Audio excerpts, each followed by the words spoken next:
Bé, a mi em toca la cloenda. La veritat és que fa goig veure-us tots aquí. És la segona jornada que fem i, per tant, ens feia molta il·lusió. Esperem que us ho hagueu passat bé. I la meva part de cloenda va una mica recollint una mica tot el que s'ha parlat avui, des de la primera intervenció de la Conxa fins a l'última de l'Aureli, una mica en quina és la missió de les institucions patrimonials, no? Patrimonials o de la memòria o del sector GLAM, etc. Des d'una visió àmplia. Segurament la missió és preservar el coneixement i fer-lo accessible. És a dir, si sintetitzéssim una mica les missions de museus, biblioteques, arxius, institucions patrimonials, arribaríem a la mateixa conclusió. Cadascú amb els seus matisos. Ara, en aquests moments, la definició de museu s'està avaluant. Ahir em sembla que hi havia votacions per acabar de tancar-la. Però possiblement l'essència seria la mateixa. És a dir, preservar el coneixement i fer-lo accessible a la societat o a la comunitat a la qual serveix aquella institució. I segurament aquesta missió està vigent des de les primeres centres o primeres institucions de la memòria. Segurament, al 3000 abans de Crist, quan hi van haver les primeres biblioteques històriques que en el fons eren tauletes d'argila per registrar transaccions comercials, feien aquesta funció. Si anem a mirar la part del Museion o la Biblioteca d'Alexandria, 200 anys abans de Crist, doncs segurament també tenien aquesta missió, és a dir, un centre de les arts o d'interpretació i de preservació de la memòria. O la Casa de la Saviesa, em sembla que era a Bagdad, que era una de les biblioteques més importants de l'Alta Edat Mitjana. Però si anéssim recorrent tota la història, la missió seria la mateixa, és a dir, preservar el coneixement i fer-lo accessible per la societat a la qual estem donant servei. Les biblioteques històriques fins ara. Tot ha anat canviant. I segurament en aquests moments la funció és la mateixa, però què és el que ha canviat? Doncs ha canviat la forma en com ho fem. Al principi teníem aquelles tauletes d'argila i ara estem en un context digital. Per tant, el canvi en aquesta transició no és el que fem les institucions patrimonials, perquè estem fent el mateix que fa 3.000 anys, sinó com anem fent. Hem canviat de suports, hem canviat de maneres de fer que fossin més pràctiques, més àgils, més amigables pels professionals que en aquells moments estaven fent això. Les tauletes d'argila en el seu moment, possiblement només sabíem això, i ara estem en un context digital i hem passat pel papir, hem passat pel pergamí, hem passat per un munt de suports que ens han servit per preservar aquesta memòria i que arribés fins ara. Ara estem en un context que el suport que estem utilitzant ara és el suport digital. Bé, en alguns casos encara el transformem en paper per guardar-lo. Això és una altra cosa. Però, segurament, la major part del coneixement que estem generant ara ja l'estem generant, en el cas que el formalitzem, ja l'estem formalitzant en un suport digital. Ara aquí tenim una memòria col·lectiva entre tots nosaltres. Cadascú, a les vostres institucions, des de la gent que està en un àmbit d'inventari o de col·leccions o els perfils més de comunicadors, cadascú té una visió i una part d'una memòria de la institució. Aquí tenim una part de la memòria més global. Tornant a la tecnologia. Hem canviat durant el temps, ho hem fet diferent i ara el que ha canviat és la tecnologia. En aquest sentit, com deien abans alguns, la pandèmia què ha fet? Ha sigut un accelerador en la tecnologia. En algunes coses potser teníem reticències a utilitzar algunes tecnologies i com que ens hi hem vist abocats, l'hem fet servir. Quan l'hem fet servir, en alguns casos ens ha marxat la por. La tecnologia, en tots els àmbits, hem vist algunes experiències. Des del petit divertiment de la col·lecció que hem fet avui, que abans ho comentava, era el moment salt mortal, és a dir, pot sortir bé o ens podrem fotre una llet, però, més o menys, ha anat bé, en el sentit que hem fet des d'una part d'un inventari fins a una part de difusió. Per tant, amb tota la cadena de valor que pot tenir una institució, doncs cadascú hi posa el seu gra de sorra i aquesta part cooperativa o col·laborativa, és a dir, jo he posat 4 metadades quan faig l'inventari i jo com a comunicador resulta que agafo aquesta informació, o com deien la Marta, etc., la transformo per aquest usuari que m'està veient, entengui que aquella peça vol dir això. És a dir, he posat automòbil, però si algú està buscant cotxe, doncs que sàpiga trobar el cotxe. Aquest coneixement col·lectiu vagi sumant i, per tant, serveixi per la institució. L'objectiu de la jornada d'avui era una mica reflectir aquests diferents escenaris. La tecnologia en aquests moments ha avançat molt al llarg dels anys i possiblement està en un punt on hi ha projectes que comencen a ser viables, coses que pensàvem impossibles. L'experiència de l'Anabel, per exemple, del Teatre Lliure. Possiblement catalogar o classificar 40.000 fotografies amb més de 100 i pico mil cares manualment seria un projecte inviable. No sé quantes vides necessitaria l'Anabel per fer-ho, però segurament seria un projecte que, si ens ho haguéssim plantejat d'una manera diferent, seria inviable.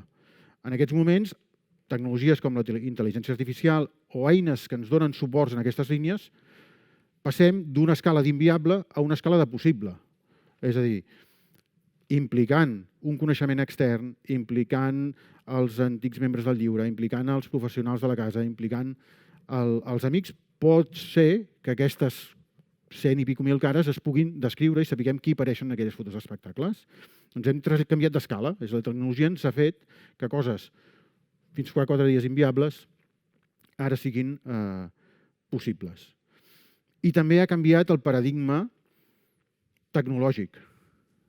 És a dir, fa 4 dies estàvem parlant de vaig a comprar un programari, vaig a comprar una tecnologia, la tecnologia, el núvol i la tecnologia com a servei ha canviat els paradigmes. Molts de vosaltres segurament ja esteu utilitzant tecnologia al núvol. Des del Teams, l'Office 365, el Google Arts, el Canvas, etc. Hi ha moltes eines, Coeli és una d'elles, però ja no estem comprant tecnologia, sinó el que fem és utilitzar una tecnologia durant el temps que compartim amb aquella tecnologia. És a dir, si jo acabo fent una subscripció del Microsoft o acabo fent una subscripció de Google, doncs el tindré durant el temps que decideixi estar en aquesta institució. Que he trobat una eina que em va millor? Doncs utilitzaré l'eina que m'encaixi millor. Per tant, el paradigma de la tecnologia, software llicenciat, software propietari, software lliure, etc., està canviant. Pràcticament totes les solucions estan anant a un pagament per ús, és a dir, no compres una tecnologia, sinó que l'uses en funció de la teva necessitat i pagaràs més o menys en funció del que sigui. Això també fa que les institucions es puguin plantejar projectes o reptes que estaven en aquella escala d'inviables. És que hem de comprar un programari, hem de fer un conjunt de coses, no tenim els recursos, això no ho podem fer, i en aquests moments aquesta tecnologia al núvol que fa que s'ajustin economies d'escala, buscar escenaris de col·laboració, com pot ser, torno a fer referència a l'Anabel, està sol al Teatre Lliure, hi ha uns amics del lliure que poden jugar a col·laborar, hi ha una tecnologia al núvol que pot ser més barat o més cara, però hi ha un escenari, un context que potser fa que aquest projecte pugui ser sostenible. Qui diu aquest projecte? Coses com els de l'Aureli, amb arquitectura catalana, o altres aspectes. És a dir, l'equip del projecte, en alguns casos, arriba fins on arriba i hi ha dues extensions. Una extensió de col·laboració tecnològica. Hi ha empreses de tecnologia que fan millor les coses que la pròpia institució, doncs col·laborem-hi, reforcem-nos. Coeli pot ser una, però abans parlàvem del projecte de Taüll, ho deia la Conxa, doncs no sé si hi ha l'Ester de Boston Comerç per aquí, no ha vingut l'Ester, però bueno, ells saben fer aquest tipus de projectes, i altres tecnologies. Per tant, moltes vegades el plantejament és busquem aquestes aliances i aquestes aliances seran o més curtes o més llargues en funció del temps i en funció del win-win que hi hagi en tots els casos. És a dir, estem còmodes, em cobreix la meva necessitat, cobreix el meu servei, em permet caminar, em projecta coses noves. Aquest és una mica l'escenari d'aquesta tecnologia. Però la tecnologia també ens l'hem de plantejar no com un... És un àmbit que ens ha d'ajudar i no com a fi. A vegades ens deixem portar per les modes. Ara hi havia la moda del metavers, que sembla que tothom ha d'estar al metavers, hi havia els els del Museu de Navarra que han fet una oficina d'atenció ciutadana al metavers. Està molt bé tenir una oficina d'atenció ciutadana al metavers, però estaria bé que primer simplifiquéssim els tràmits amb la ciutadania abans de fer aquest conjunt de coses. No?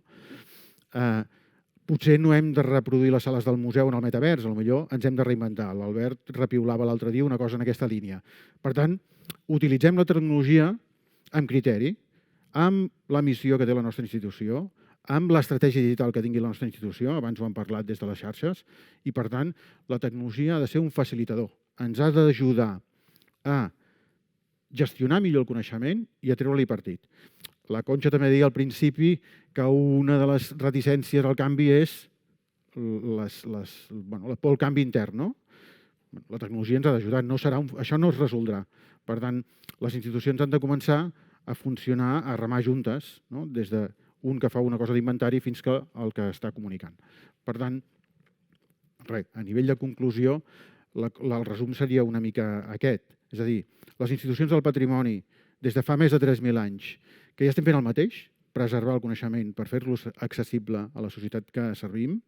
El que varia al llarg de la història és el com. Ara tenim una realitat, que és un com diferent, i el que dèiem, que els reptes del futur no són reptes del futur, són reptes de present. En alguns ja anem tard, de reptes que segurament ja teníem. La pandèmia ens els ha accelerat i hem de dir, bé, ens ha posat davant de la cara coses que ja hauríem d'haver fet i per tant ens hem posat les piles. L'altra qüestió és com abordem aquests reptes, perquè des de les nostres institucions, des d'un conservador que està fent com avui una peça d'inventari, pugui generar aquest contingut pensant que aquest mateix contingut al cap d'un minut s'estarà veient a la pàgina web de la institució, per tant no l'he de pensar en una clau interna, des d'un conservador que està enriquint aquestes col·leccions, aportant, raonant el coneixement, o des d'un comunicador que pot preparar una exposició o pot preparar un itinerari online, que aquest coneixement també l'hem de preservar i hem d'evitar que se'ns quedi en aquesta part efímera de les xarxes. Per què? Perquè algú que d'aquí 10 anys vulgui reinterpretar una peça o un missatge o un quadre pugui basar-se en com es va explicar aquesta peça en aquell moment i pugui reinterpretar aquesta informació. Per tant, aquesta memòria col·lectiva que hem d'anar construint, cada institució ho ha de plantejar. I tancant una mica amb una frase inicial de la Conxa és cooperar es multiplica. Per tant, si trenquem aquests reptes interns de les institucions, ens recolzem d'aquelles tecnologies que ens siguin útils per explicar el nostre missatge i cooperem a tots plegats, resulta que segurament els resultats que tindrem a les institucions seran molt, molt, molt més potents. Res, per tancar, podria primer agrair-vos que sigueu aquí. Sense vosaltres no tindria sentit fer aquesta jornada. A nosaltres ens feia molta il·lusió fer-la, per tant esperem que us hagi agradat i que us tornem a veure a la propera edició, que segurament hi haurà la tercera jornada de Coeli. Per altra banda, agrair a tots els ponents, per una banda a l'Alícia i al Joan, que el Joan ha hagut de marxar, per acompanyar-nos com a associacions de professionals, perquè nosaltres formem part de la professió des d'un punt de vista diferent, però ens agrada estar també amb la professió. A tots els ponents, no diré els noms perquè segur que me'n deixaré algun, a tot l'equip que l'ha fet possible, tampoc no diré noms perquè segurament també me'n deixaré algun, i esperem que us podem veure aquí a la propera jornada. Moltes gràcies.